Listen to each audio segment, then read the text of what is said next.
oração encontro calma, na oração encontro paz. Orar a Deus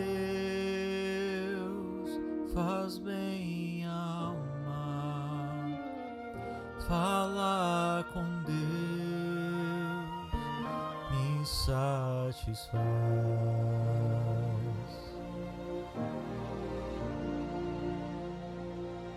Falar com Deus, que privilégio, abrir a alma ao Criador, sentir que os céus estão abertos, ouvir a voz do Salvador. É grande é o nosso Deus, e as obras que Ele faz, o seu amor não tem limite, em seu perdão encontro paz.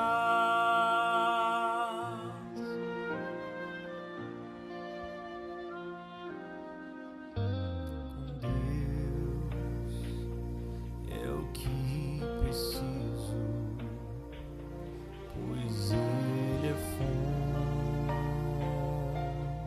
de poder. Só nele a vida faz sentido, pois me dá forças pra viver. Grande é o nosso Deus,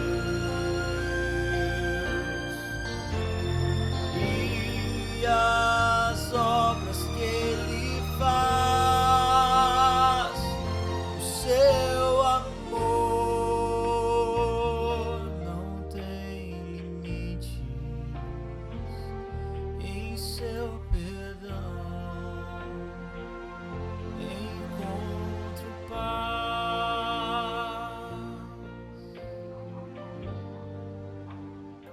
Olá, irmão, irmã, graça e paz da parte de Jesus, o nosso Senhor. É uma alegria ter você aqui com a gente nessa noite, na nossa roda de conversa, quarta edição desse ano de 2021, conversando sobre um tema muito especial, muito necessário e que eu tenho certeza que vai abençoar bastante a sua vida. Nessa edição de abril, a gente conversa sobre a igreja e os processos de inclusão. E para falar sobre esse assunto que é tão necessário, eu resolvi chamar duas pessoas que têm muita competência para falar sobre ele e que são pessoas muito queridas, amigas, irmãs da nossa casa, gente que está aqui há muito, muito tempo. A gente recebe aqui hoje a Juliana, que é minha irmã de infância, minha amiga irmã de infância, e que está aqui na nossa igreja desde o início da igreja, e que vai contribuir nessa conversa falando como mãe nos processos de inclusão. E a gente tem outra amiga irmã, que é a Letícia, que também está aqui na igreja desde os primeiros anos da nossa comunidade e que vai contribuir com o tema a partir da sua profissão. A Letícia é pediatra, a Juliana é advogada. Juliana vai falar a partir desse lugar da família e a Letícia vai conversar a partir desse lugar da profissional que lida com diagnósticos e que lida com as famílias nesse cenário de inclusão. Bem, primeira coisa, Ju e Letícia, quero dar a vocês as melhores boas-vindas e dizer que é uma alegria vocês estarem aqui com a gente nessa roda de conversa. Vamos lá, deixa eu fazer, para a gente começar, uma pergunta genérica para situar as pessoas que estão ouvindo a gente. né? A gente está falando de igreja e processos de inclusão, e eu já queria começar com você, a pergunta é para as duas, mas eu vou começar com você, Letícia, tá bom? Quando a gente fala de inclusão, quando a gente usa esse termo, do que a gente está falando, né?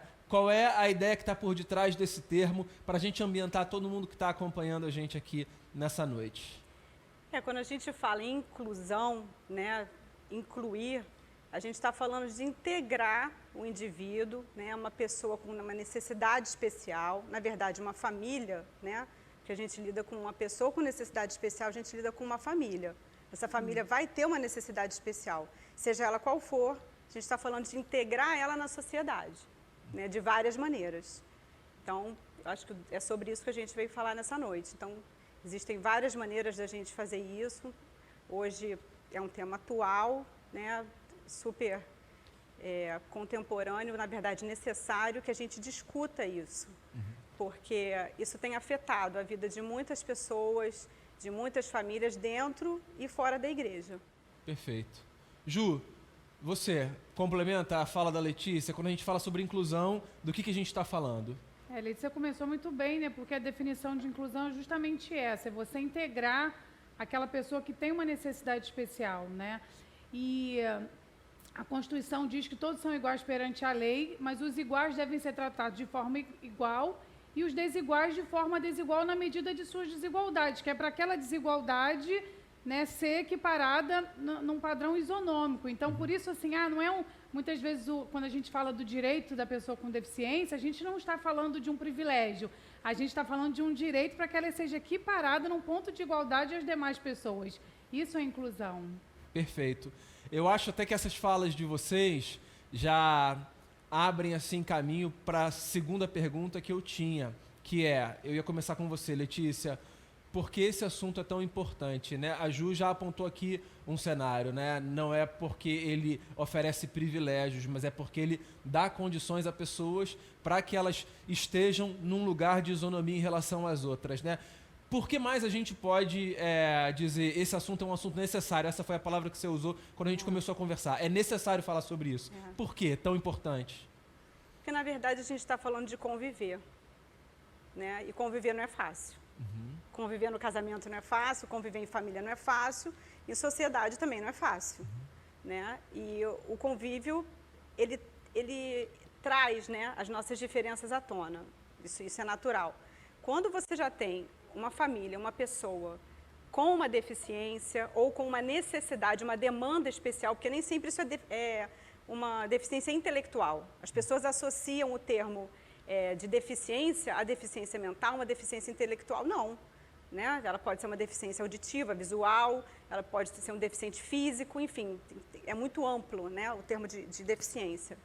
Então, a gente fala de conviver. E quando a gente fala de conviver, a gente não tem como falar disso sem entender que a gente é diferente, né? Sem enxergar o outro com um olhar de amor, com um olhar acolhedor, sem ter por ele empatia, né? E isso é semeado de casa, isso é semeado no seio familiar, né? Então, parece que a gente não se incomoda com o diferente até que a gente seja diferente, até que a gente se sinta diferente numa condição.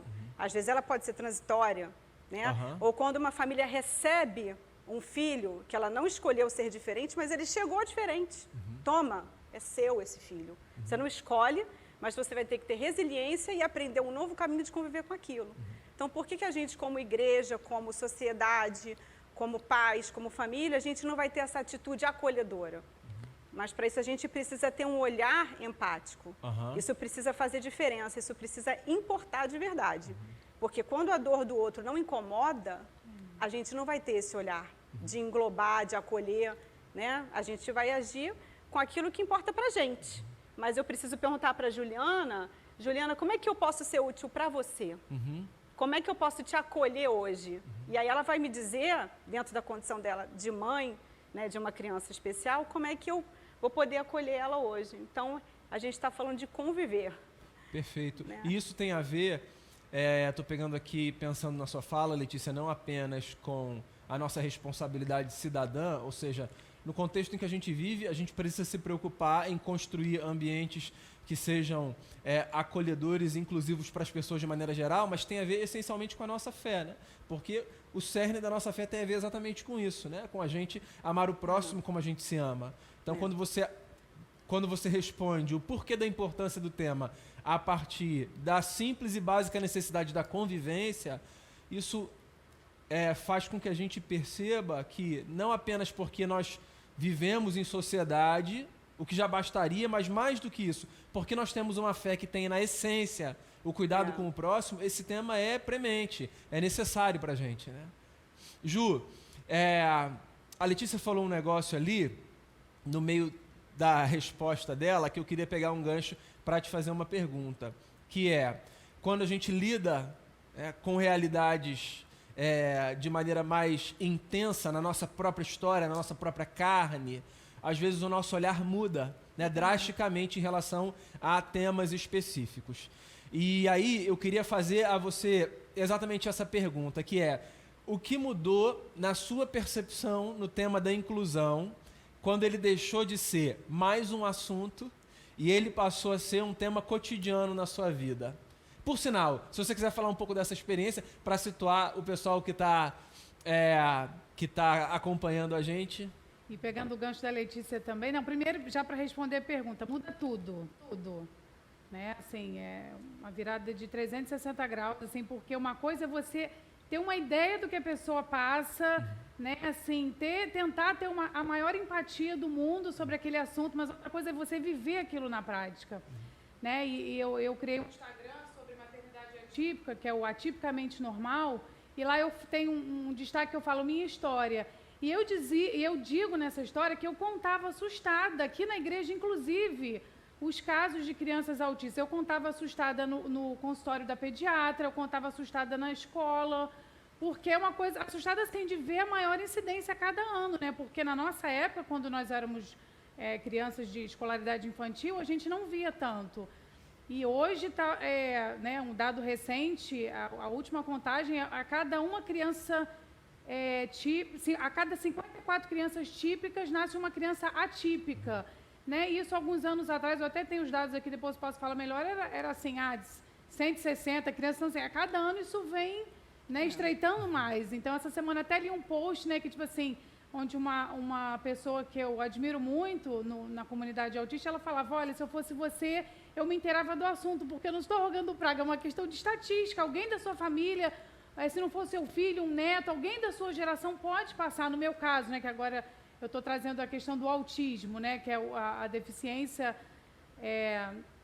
com a qual eu convivo, né, que eu tenho um filho, o Gabriel, de 2 anos e 9 meses, e ele foi diagnosticado com autismo há pouco menos de 1 ano, né, e Letícia pegou também o viés da fé, né, e eu estava aqui ouvindo, achei tremendo, porque assim, às vezes a gente nunca vai ter a dimensão do que é aquela questão, até a gente viver na prática aquela questão. Mas a gente tem a palavra de Deus e a gente tem o exemplo de Jesus. E é muito importante a gente ver que Jesus viveu ao redor dos vulneráveis e dos marginalizados. E ele, dentre os seus milagres, a maioria eu estava pesquisando a lista, porque eu sabia que tinham muitos milagres, né, de deficientes físicos, mas a maioria dos milagres deficientes, assim, de Jesus envolveu a cura de deficientes físicos, cegos, paralíticos, né? Tinha outras questões que ele também curou, mas dentre os milagres de Jesus, a maioria foi. Por quê? Porque ele sabia da necessidade, ele sabia que o quanto aquilo importava para aquelas pessoas que passavam por aquilo. Então, assim, mesmo quem não passa por aquilo, tem na Bíblia a importância que Jesus deu para essa questão. É bacana pensar em como eles são, né, Letícia? Não apenas um bem para o corpo da pessoa que era curada da sua deficiência, mas eles também são uma sinalização do cuidado de Jesus na reintegração, né? Porque, sobretudo, falando de 2000 anos atrás, os estigmas eram muito maiores, a segregação era muito mais intensa.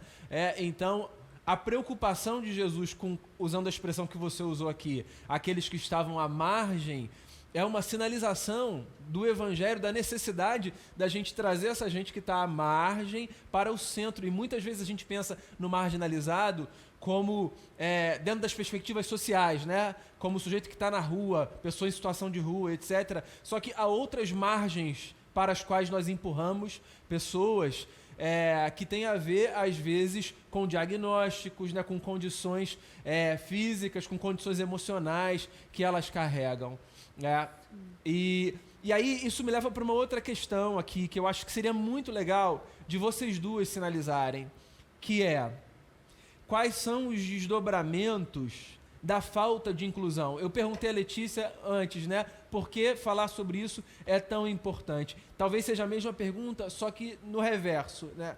Quando a gente não inclui, quando a gente não pensa na inclusão, quando a gente não dá importância a isso, quais são os desdobramentos dessa falta de inclusão na prática, assim? Ju, quer começar? Eu vou tentar falar sobre um viés espiritual e um viés de vida prática, né? Eu acabei de citar aqui a Fátima Decante, que é uma mãe, né, uma ativista, e ela citou essa questão: olha, você não está se importando hoje, mas ele, né, agora falando sobre o autismo, ele pode bater na sua porta amanhã. Então, você não se preocupar com inclusão hoje, em criar uma sociedade inclusiva, pode ser um problema para você amanhã. Né? Isso falando na questão prática. E na questão espiritual é de você agregar. Quer dizer, se nós somos uma igreja que não se preocupa em ser uma igreja inclusiva, né, para essas pessoas que têm necessidades especiais, nós não estamos nos preocupando em agregar essas pessoas, e elas vão procurar outro lugar, não vão achar o amor de Cristo aqui. Né? Então, eu vejo por esses dois lados. Perfeito. Letícia, o que você diria também, assim, a nível de desdobramento da falta de inclusão? Quando a gente não inclui, o que a gente provoca? Tanta coisa. Falando do ponto de vista assim, mais objetivo, a gente já passa aí pensando na saúde, né? Pela exclusão, né, de muitos. Quando a gente pensa num acesso a um serviço de qualidade, né, um serviço de saúde, o quanto que às vezes você atrasa um diagnóstico possível com 1 ano e meio, 2 anos, vamos, né, falando do autismo, né, que às vezes que leva mais um tempo, e a criança às vezes tem 5, 6 anos e não consegue chegar a um diagnóstico. Quer dizer, quanto tempo a gente está perdendo, né, para fazer um estímulo adequado, para entrar com uma terapia adequada, para entender o que é aquilo. Então, você já começa devendo daí, né? Quando a gente tem essa falta de inclusão, a gente perde grandes oportunidades, eu acho. Como pessoa, como família, como igreja, como sociedade. Por quê? Vocês falaram do milagre, né?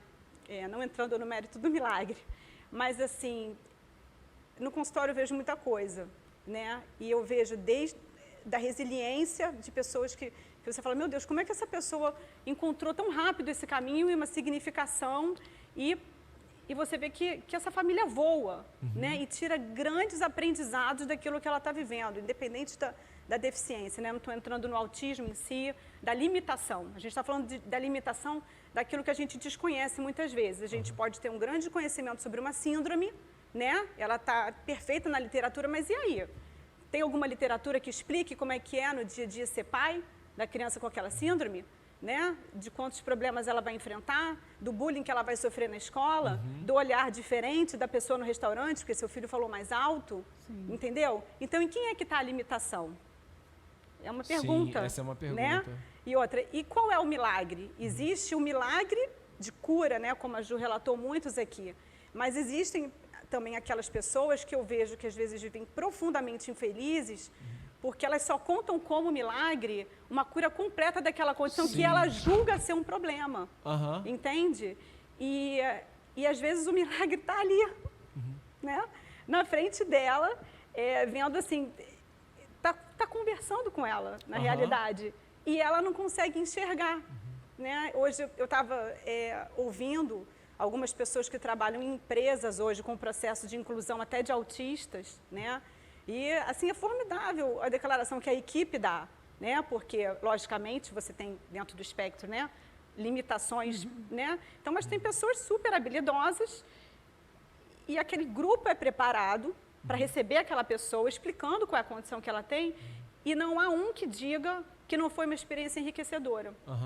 Porque conviver com a diferença, com aquilo que nos desafia, aquilo que a gente desconhece, isso leva a um respeito muito grande. Né? As famílias também, que têm pessoas com alguma deficiência, seja com autismo, elas são famílias diferenciadas. Os irmãos que convivem com essas pessoas são irmãos diferenciados, porque ele vai enxergar no outro um respeito, uma condição assim realmente de respeito que as outras pessoas não enxergam. Né? Por isso que eu falei, é muita coisa para falar, eu acabo me perdendo aqui no ótimo, tema. acho que vocês... Agora, fala, Ju. É muito, muito amplo, né? Muito, a gente tem papo aqui, acho que vão ter que editar, Letícia. Edita. Mas você falou sobre essa questão, né, que a gente também falou da marginalidade, que muito mais na época do Novo Testamento, as pessoas viviam à margem, os deficientes. Hoje em dia ainda existe uma segregação, mas talvez não quanto naquela época. E lá no Evangelho a gente tem o trecho, né, do cego de nascença em que alguém perguntaram para Jesus, né, quem pecou? Foi ele, os seus pais? E Jesus falou, nem ele, nem os pais dele, mas é para que a glória de Deus se cumprisse na vida dele. E é isso, né? Tipo assim, não é questão de falar de pecado, Deus permite que essas coisas aconteçam, como a Letícia também falou aqui. E o milagre, às vezes, não é um autodesenvolvimento daquela deficiência, o milagre é ver a família se estruturando, ver, né, toda a rede de apoio em relação àquela pessoa e àquela família. Eu agora falando como experiência própria, né? Gabriel está 1 ano fazendo várias terapias, já tem alguns resultados positivos, mas um dos maiores milagres que eu vejo é o Senhor na minha vida e na vida do meu esposo, da minha família, dos avós, como nós nos unimos. No meu casamento, tem muitos casamentos, no caso, né, quando as crianças, até as médicas falaram para mim, como está o casal, porque muitos casais se separam quando existe esse problema, né? Eu digo, nosso casamento nunca esteve tão bom. Isso é um milagre, né? Porque nós nos unimos e os avós se uniram, enfim. Então, é como disse a Letícia, você reconhecer os milagres também não só naquela debilidade, naquela deficiência em si, mas como o Senhor trabalha ao redor de toda aquela situação. Como disse o Evangelho, para que se cumpra a glória de Deus. Então, às vezes, Deus permite aquela situação para que a glória dele seja manifesta em outras áreas da nossa vida. Amém. Eu gostei muito dessa fala de vocês duas, da gente perceber o milagre não necessariamente como resultado da cura ou não apenas como resultado do avanço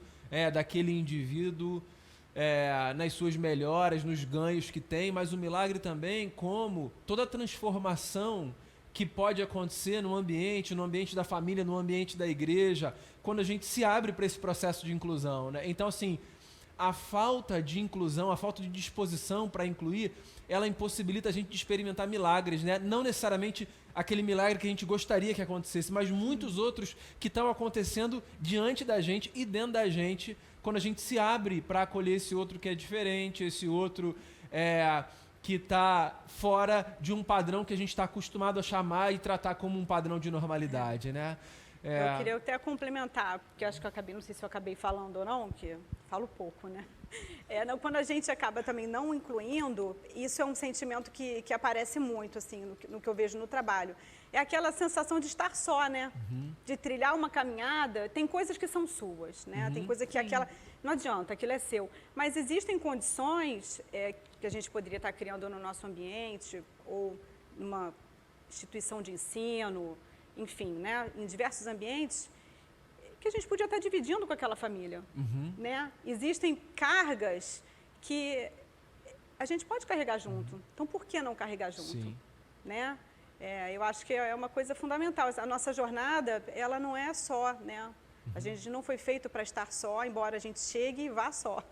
Mas durante a nossa estadia breve, a gente é feito para conviver, né? Na nossa menor família e na nossa maior família. Então, se a dor dela me importa, né? Tem hora que ela vai falar, Letícia, assim, você não pode me ajudar, mas você pode me ajudar nisso aqui, então vamos lá.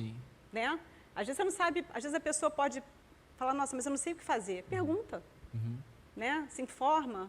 E essa questão da informação é muito legal, né? Porque assim, quando você, hoje em dia, agora eu falo, né, da mãe de antes e depois do diagnóstico, né? Porque, e eu não culpo as pessoas porque eu falo, não, eu fazia isso antes do diagnóstico do Gabriel, que a gente não sabia se portar em relação né, aquela criança ou aquela pessoa com aquela deficiência. E eu acabo puxando muito aqui para o autismo, que é o que eu vivo, né?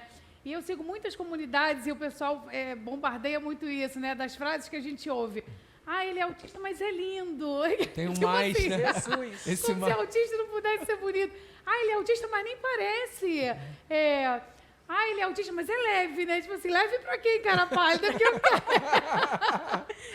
o que carrego. Então, assim, são o que eles chamam de frases capacitistas. O que é o capacitismo? É a discriminação da deficiência. Assim que tem o racismo, né? Que é a discriminação em relação à raça. O capacitismo é a discriminação do deficiente, daquela pessoa com deficiência, seja ela qual for, né?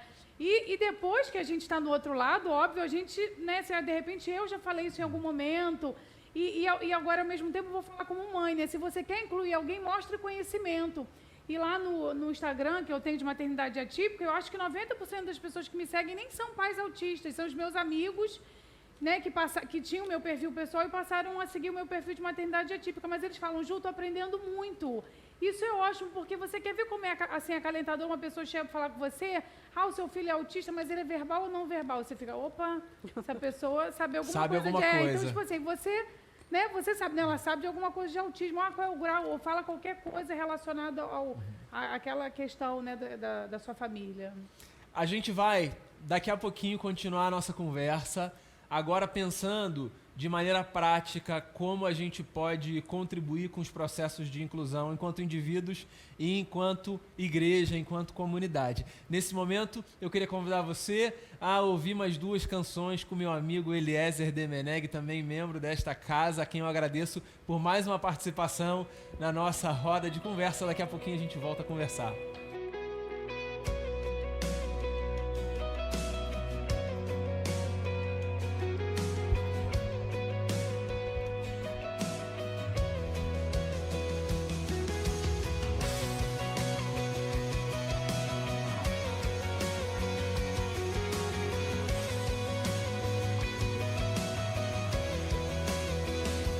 Poderoso, nunca falhará.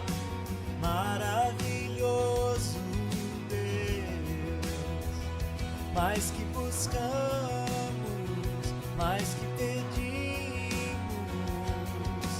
grandes coisas faz. Ressurgiu, a morte venceu. Nosso Deus é poderoso, em seu nome vamos vencer. Nosso Deus é poderoso.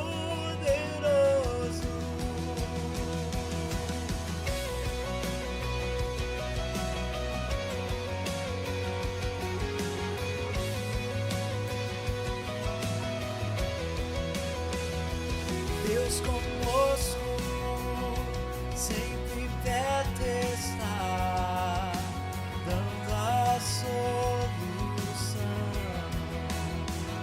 Mais que sabemos, mais que esperamos, grandes coisas faz. Ressurgiu e a morte venceu. Nosso Deus é poderoso, em seu nome vamos vencer. Nosso Deus é poderoso.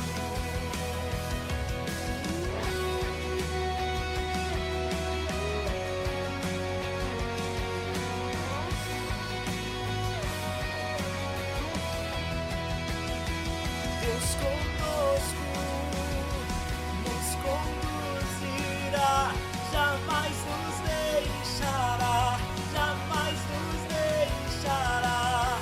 Deus por nós quer nos abraçar, Ele nunca falhará, Ele nunca falhará. Ressurgiu, a morte venceu. Nosso Deus é poderoso, em seu nome vamos vencer. Nosso Deus é poderoso, ressurgiu e a morte venceu. Nosso Deus é poderoso.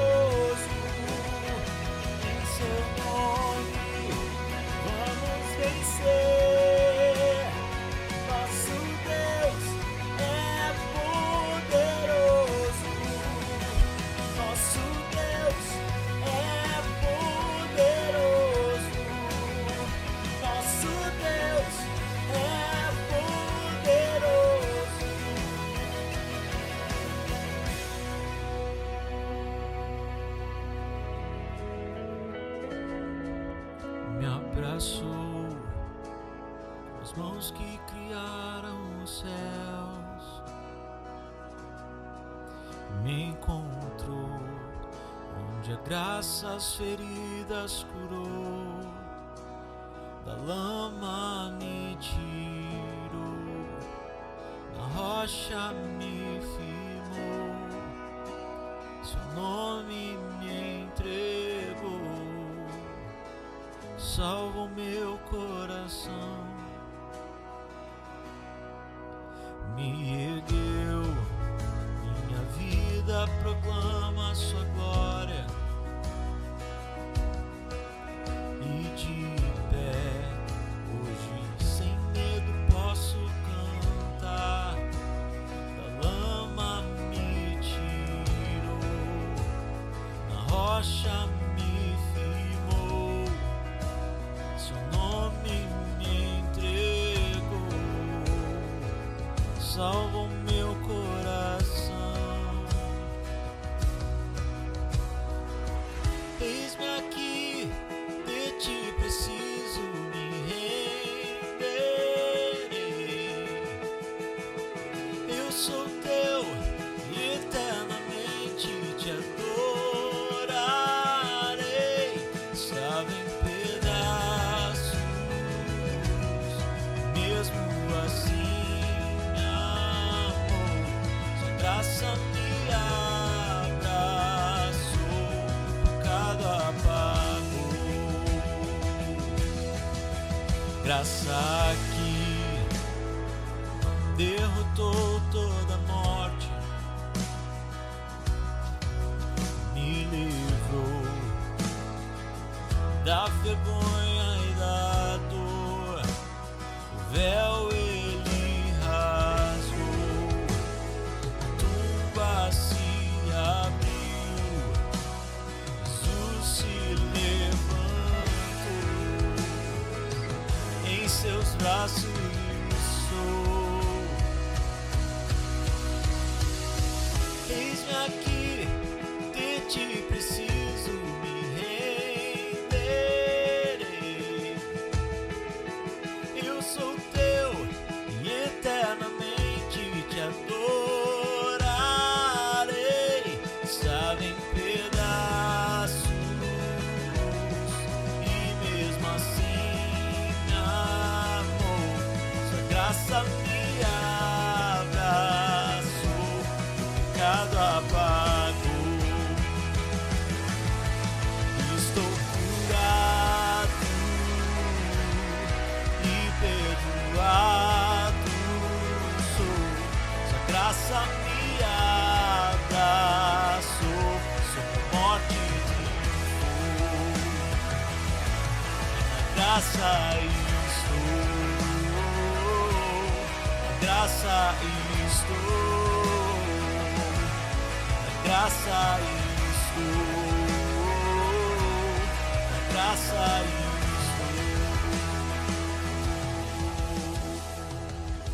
Muito bem, estamos de volta aqui para a nossa conversa sobre igreja e processos de inclusão. E eu queria que a gente se ocupasse nesse nosso segundo bloco de pensar de maneira prática como nós, enquanto indivíduos, e como nós, enquanto igreja, enquanto instituição, enquanto comunidade, podemos contribuir com os processos de inclusão. Então, tanto para a Ju quanto para a Letícia, a Juliana estava falando sobre capacitismo. Eu acho que seria legal nesse momento a gente gastar um pouquinho mais de tempo com isso, Ju. Por quê?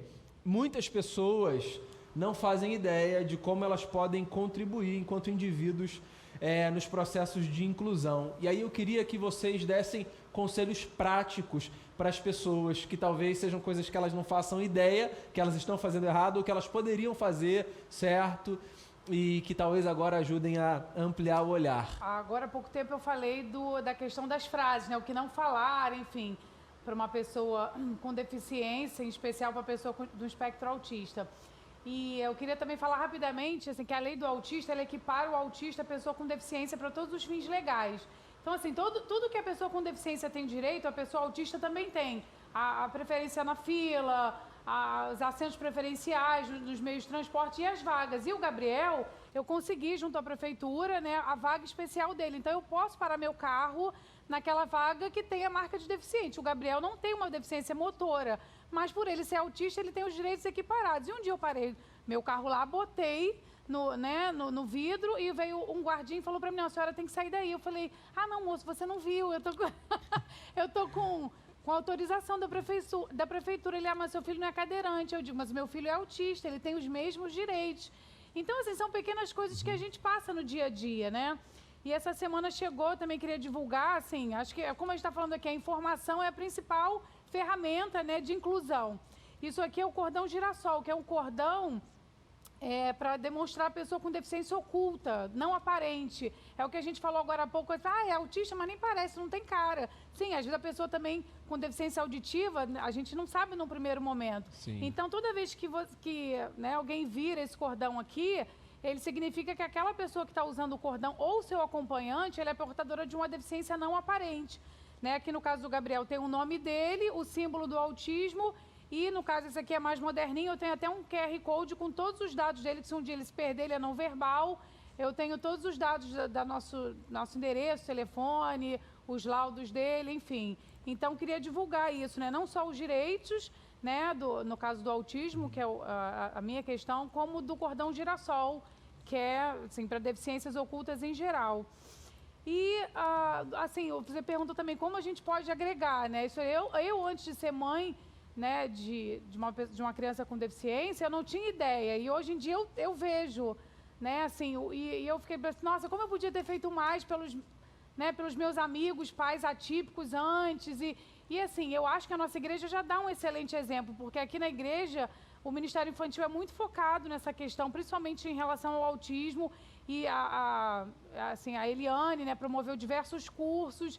E, assim, dependendo da criança, existe uma mediação, assim, só para aquela criança. A Denise, que é a esposa do pastor Daniel, já via a Denise muitas vezes focada com uma criança só, para que o pai pudesse assistir, né, o culto, enfim. Uma vez também no berçário, a gente conta com uma criança com microcefalia, para que aquela mãe pudesse ouvir a mensagem. Tem que ser inclusão. Uhum. São pequenas coisas na prática, né? E eu fiquei muito feliz, assim, agora, quando o Daniel me chamou para essa roda de conversa, não só porque é um tema que eu abracei, né? Porque, assim, o diagnóstico, ele é devastador, mas ele também é libertador.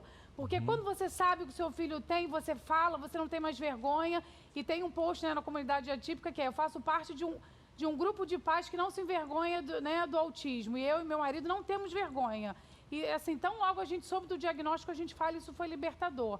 E depois o Daniel me falou que Letícia ia ser minha companheira, porque Letícia, assim, além de minha amiga pessoal, minha irmã em Cristo, é pediatra do Gabriel, e ela esteve comigo no momento do diagnóstico. E a Letícia não sabe, mas ela promoveu a inclusão na semana do diagnóstico do Gabriel. Eu não posso nem olhar para a cara dela para não chorar. Vocês não estão sabendo. Não foi programado. Porque, assim, quando eu falei, Letícia, ela me deu, não, procura essa neuro, vai lá.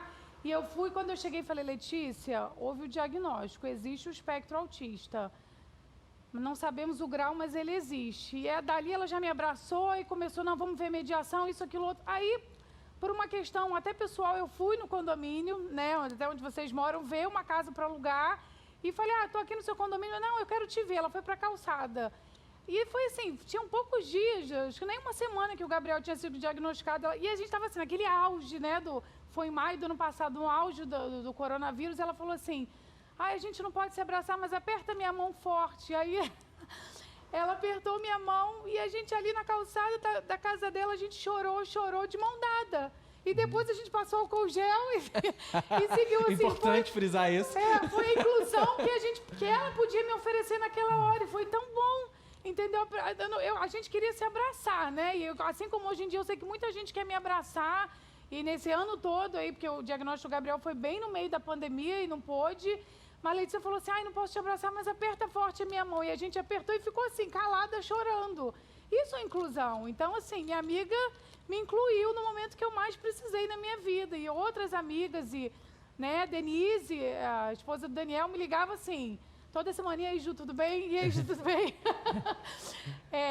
Coisas pequenas, né, Ju? Coisas pequenas, é uma ligação, sabe? né, atrás do Davi. O Davi, no dia do diagnóstico, meu irmão pegou o Davi lá em casa e levou para onde? Para casa do Daniel. Ele não entrou, ficou na calçada, mas eles brincaram ali, né, os filhos do Daniel, ele com o cachorrinho. Então, assim, foi um momento que eu estava devastada. Eu não conseguia nem olhar para a cara do Davi e explicar o que estava acontecendo. E eu fui incluída pela minha família, pelos meus 2 amigos aqui presentes.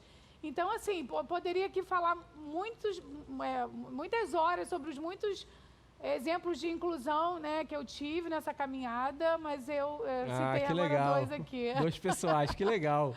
Letícia, que outros conselhos você daria também como profissional para que as pessoas contribuam mais com os processos de inclusão?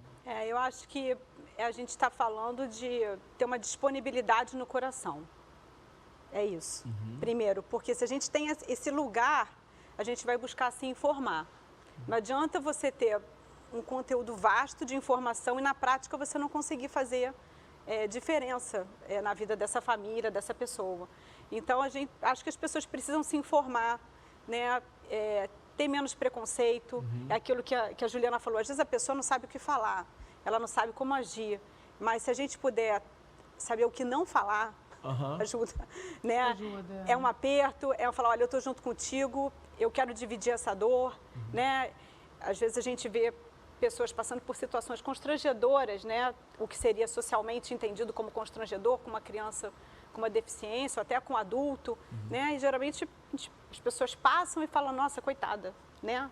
E não é isso. Olha, você está precisando de uma ajuda? Né? Posso ser útil de alguma maneira? E às vezes aquela pessoa vai te ser grata eternamente, né? Porque é um ato de solidariedade. E isso a gente acaba transmitindo para os nossos filhos, não tem como. A gente transmite o que a gente vive, aquilo que a gente acredita. A gente não transmite o que a gente fala, se isso não for acompanhado de uma vivência. Então, eu acho que a gente realmente precisa estudar aquilo que a Ju falou, né? Às vezes o pai precisa assistir uma palestra, ele precisa se ausentar para um exame. Olha, eu posso ficar com seu filho, né? Eu posso fazer aquilo eu posso ser o seu braço e a sua perna em alguma situação. Então a gente precisa ter esse lugar no coração, acolhedor, né? De abraço mesmo, para se informar, para se instruir, para poder acolher. Tanto na igreja, né, não só na igreja, e transmitir isso para os nossos filhos, porque a gente está trazendo essa geração. Sim. Né? Então, não compactuar realmente com nenhum tipo de comentário jocoso, de discriminação, porque às vezes isso passa como, não, fulano tem problema, mas que problema, né? Por que ele é diferente e você também não é diferente? A deficiência não é adjetivo, né? Isso a gente ouve muito. Então, isso não pode ser tolerado em nenhuma esfera, né? Eu acho que na escola, numa instituição pública, num parque, num lugar de diversão, na igreja, isso não pode ser tolerado. E a gente tem que viver isso, senão a gente não vai conseguir transmitir isso, a gente não vai conseguir trazer nossos filhos e as pessoas para essa realidade. Então, tem tantos conselhos, propositivos do que fazer que vocês duas trouxeram, como empatia, como pequenos gestos, como a disposição para acolher, como cuidado para a gente passar para as próximas gerações, quanto conselhos propositivos do que não fazer, né? Da não discriminação, do não olhar condenatório, da não segregação e etc.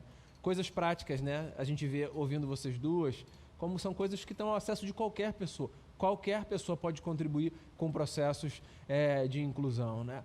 E aí eu queria fazer mais uma pergunta a vocês, antes da gente ir para as nossas considerações finais, que e como igreja, no nosso caso aqui, né? A gente falou agora sobre individualmente, como as pessoas podem ser mais inclusivas, mas e institucionalmente, comunitariamente. No nosso caso, nós somos uma igreja, talvez outras pessoas estejam acompanhando e elas façam parte de outras comunidades de fé e se perguntem lá como é que a gente pode fazer com que a nossa igreja seja mais inclusiva.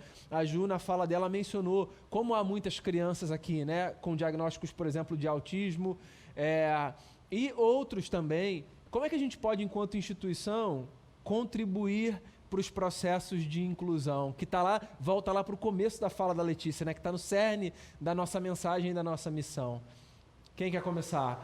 Letícia. Posso falar? Eu acho que a gente de forma prática e objetiva, a gente precisa identificar, primeiro, na escala do menor para o maior, né?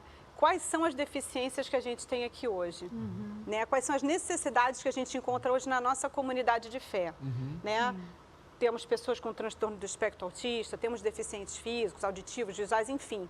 Quais são as, né, para a gente poder adaptar essa assistência? E em cima disso, eu acho que é realmente preparar, não que a nossa comunidade não seja preparada, mas assim como a gente prepara uma equipe de uma empresa, né, para receber uma pessoa que foge um pouco do padrão, mas que é plenamente capaz de desempenhar uma função como o outro é, ele só é diferente em um aspecto, né? Então a gente precisa preparar de uma maneira eficaz. Gente, olha, a gente pode estar recebendo aqui uma pessoa com esse tipo de deficiência, parará. Se por acaso você ouvir, um exemplo, né?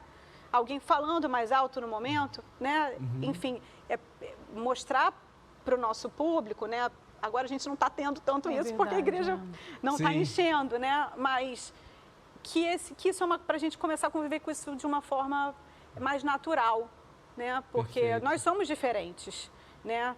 E deficiências nós também temos. Sim. Só que elas são, às vezes, em áreas diferentes, elas, né, podem não aparecer tanto, mas nós também somos diferentes. Então, eu acho que dentro disso, talvez se couber, né, se for o caso, o espaço da igreja já tem um trabalho social tão legal, né, e de diversas formas. Pode ser um ambiente em que se faça cursos, né, de repente se você tiver... Porque a gente não vai ter o interesse se a gente não informar. A gente não pode ter interesse por aquilo que a gente desconhece, né? Você não vai formar um músico se você nunca der ele a oportunidade de pegar num violão, numa bateria, ele não sabe. Às vezes ele nasceu com aquele dom, se ele pegar um violão, o cara vai voar, né? Então, se a gente informar, olha, existe essa possibilidade para você aqui, ser um curso para quem deseja ser mediador, por exemplo, né? Um curso para uma pessoa que pode ser uma mediação escolar. Linguagem de surdo-mudo. Linguagem de surdo-mudo, né? Hoje a gente tem nossas atividades aqui, muitas gravadas, é uma coisa perfeitamente cabível. Sim. A gente está falando aqui para um público, pode ter algum cego escutando a gente não se apresentou para um cego. Verdade. Né? A gente não descreveu aqui... A gente fala, eles sabem nosso nome, mas a gente não descreveu nossa cor de cabelo, como é que é o ambiente em que a gente está, qual é a roupa que a gente está vestido. Isso faz muita diferença. O cara escuta, mas ele quer ter noção de quem você é. Você é negro, você é branco, você está de preto, né? Então, posso me descrever, olha, eu sou Letícia, eu tenho a pele morena clara, tenho o cabelo escuro, estou de roupa preta, né? Estou na frente do pastor Denel, Juliana está à minha esquerda, atrás de mim tem uma cruz. Isso já é uma maneira de você incluir alguém que esteja aqui sentado, alguém que esteja de casa ouvindo, né? Então, a gente conhecendo, a gente vai embora. Isso se amplia para o bairro, para a comunidade que a gente sempre assiste, para quem precisar, né? Porque ajuda para quem precisa. Perfeito. Né? E é legal porque vocês vão falando e há coisas que são tão assim... óbvias, eu vou botar aqui entre aspas, né? Óbvias quando a gente passa a conhecer, a gente fala, nossa, por que eu não pensei nisso, né? Porque é isso, né? Eu cheguei até a pensar hoje de fazer, né? De iniciar, mas eu falei, bom, em algum momento eu vou colocar essa questão, né? Porque a gente vê muito as libras para o surdo-mudo. Mas e o cego? Está te ouvindo perfeitamente, né? Mas ele não tem noção. Fala para ele o que é verde, né? Assim, ou como é que... Dá até para ter uma descrição, mas... Dá para você... O que você falou, né? Ser o braço e a perna daquela pessoa. Enquanto o Daniel perguntou, eu estava aqui pensando, porque eu sei que essa questão do espectro autista já é bem forte aqui na igreja, mas eu me lembro já de também um membro, né, precisar estar com uma doença degenerativa e os irmãos se revezavam para trazer de carro, lembra? Aquela irmã, né? Então, assim, mas a gente está sempre atento, porque como a Letícia disse, vamos falar assim, eu até conheço, mas vamos ver, a gente está colhendo todos, tem mais algum... Né, a gente, assim, tem mais alguma coisa que a gente precisa fazer que não está sendo feito? Com quais realidades a gente lida, né? Exatamente, Excelente. Olha, esse papo é maravilhoso, ficaria aqui uma noite ouvindo vocês, conversando com vocês, mas a gente precisa ir para um final. E eu queria, primeiro, Letícia e Ju, agradecer demais a presença de vocês, que assim, são incansáveis no serviço à nossa comunidade de longa data. Então é uma alegria ter vocês aqui mais uma vez. E eu queria ouvir as considerações finais de vocês, um gostinho que vocês possam deixar para todo mundo que está acompanhando a gente, né? Para a continuação nas buscas sobre o tema e na facilitação dessas transformações. Em considerações finais de vocês duas, Ju, Começar por você. Acho que a gente já falou bastante, né? Só concluindo, reforçando o que a gente já disse, é que a gente tem que ter esse coração, esse olhar atento, esse coração atento à necessidade do outro, né? Ainda que ela por hora não seja nossa, né? E também a gente falou aqui, acolher não só aquela pessoa com a deficiência específica, mas de repente toda a família que necessita desse abraço. E também agora para os pais, né? E para as famílias que estão passando por qualquer situação nesse sentido, eu também diria, não deixe de congregar, né? Abra o seu coração, se deixe ser ajudado, abraçado, né? A gente está num período aí difícil até para certas coisas, mas a gente tem que crer que isso vai mudar, né? E a palavra de Deus também diz, né? Jesus falou, né? Que toda vez que a gente faz o bem para alguém, né? Agora voltando para outro lado também não só das famílias, mas dos membros da igreja, da comunidade, para as pessoas. Toda vez que você fizer um bem, né, para essa pessoa que tem essa necessidade especial ou para essa família, você não está fazendo só para ela, você está fazendo para Jesus. Então, que a gente possa estar com isso bem firme no nosso coração. Amém. Letícia, suas considerações finais. Muito bom estar aqui. Eu acho que eu não agradeci no início, mas eu agradeço a oportunidade de poder contribuir, né? De alguma maneira, diante daquilo que eu vivo, né? Que eu vivencio, dentro do que eu acredito. Quando eu estava vindo para cá, eu estava me lembrando de um vídeo, vocês já devem ter visto esse vídeo, de crianças brincando, crianças pequenas, né, com uma criança com uma deficiência, não me lembro exatamente qual, e fica bem nítido, né, que crianças bem pequenas, elas vão brincar normalmente, né, com uma criança com uma deficiência, sem que aquilo seja perceptível para ela, elas vão usufruir de tudo, do melhor daquela brincadeira, que é a essência, né. Se você pega um grupo de crianças um pouco maiores, elas vão até brincar, mas elas vão notar que tem alguma coisa diferente ali, né? Que foge do padrão. Tem diferente, algumas brincam, outras se aproximam menos, outras já vão para um outro grupo, né? Isso é um exemplo claro, né, para a gente, que a gente precisa treinar nosso olhar, né? E que o nosso coração ele seja receptivo, como daquela criança pequena, se é que isso é possível. Né? A gente sabe que, psicologicamente, né, quando a gente vai crescendo também, a parte cognitiva não vai nos permitir isso, mas esse é o momento da gente virar e falar, por que eu não vou tirar dessa experiência o melhor que ela pode me trazer, porque a perda também é minha. Né? A gente tem uma falsa ideia de que a gente tem muito a dar, não que não tenhamos, a gente tem, e que aquela pessoa só tem a receber. Sim. Aquela família. Mas, assim, são tapas, assim, que a gente toma com luva de pelica, né, e fala, olha aqui, né, Deus muitas vezes fala conosco através de situações atípicas, né, de crianças e famílias atípicas, então a gente tem um aprendizado enorme se a gente estiver aberto para isso, que a gente vai perder, às vezes, momentos que não vão voltar, né, deixando de viver o que eles têm de essencial para nos trazer, por uma questão de tá vendo uma pessoa diferente, por ela não se enquadrar naquilo que a gente espera, né? Mas a gente também não se enquadra dentro do que elas esperam, né? E a gente tem essa consciência e a gente pode mudar isso. Amém. Então a gente está tendo essa conversa num contexto de pandemia, um contexto difícil, mas eu acho que muito oportuno, porque ele coloca assim num muro, né, bem grande, para a gente ver essa condição que a gente não pediu para viver, ela é igual para todo mundo, ela tem perguntas ainda sem respostas para muita gente, dor, sofrimento, e ela iguala, né, de uma maneira bem simples, as diferenças que a gente julga existir. Então, é um momento que as pessoas não estão se abraçando, que elas não estão convivendo, mas, assim, a inclusão, na verdade, é um grande abraço, porque você inclui. Você torna, na verdade, a pessoa já faz parte, né, do conjunto, mas ela vive à parte. Sim. Então, que a gente possa dar esse abraço naquilo que já é nosso, entende? Amém. Esse abraço precisa existir de verdade e a gente precisa se importar para poder viver isso e transformar o que está ao redor. Amém. É esse caminho, não tem outro. Amém. A inclusão é um grande abraço. Esse é o abraço que a gente pode dar, não apenas agora, mas por toda a nossa vida. E eu espero que essa conversa tenha sido muito proveitosa, tão proveitosa para você quanto foi para mim. eu queria me despedir de você com a graça e com a paz de Jesus, mas dizer que você não vai embora agora não, a gente ainda tem mais uma canção, eu espero que ela abençoe também a sua vida. Até a nossa próxima roda de conversa. Tchau, tchau, pessoal.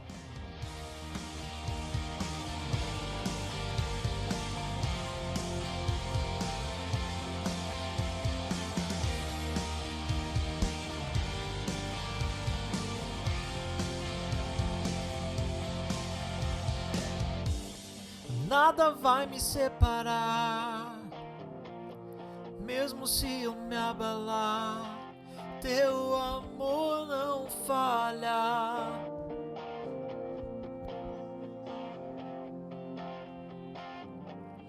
Mesmo sem merecer, tua graça se derrama sobre mim, teu amor não falha.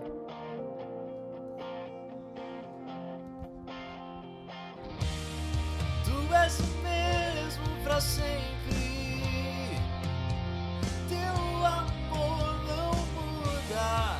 Se o choro dura uma noite, a alegria vem pela manhã.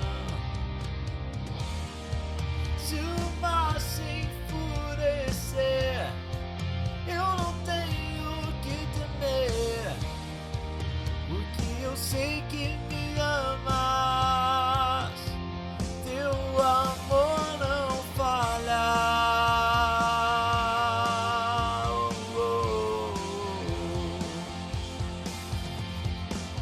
O vento é forte e profundo o mar, tua presença vem me amparar, teu amor não falha.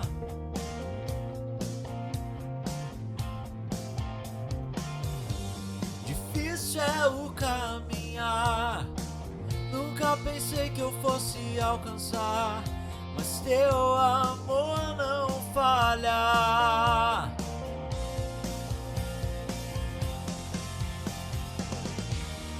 Tu és o mesmo pra sempre, teu amor não muda. Se o choro dura uma noite, a alegria vem pela manhã. Se o mar se enfurecer, eu não tenho que temer, porque eu sei que me amas, teu amor não falha. Tu és o mesmo pra sempre, teu amor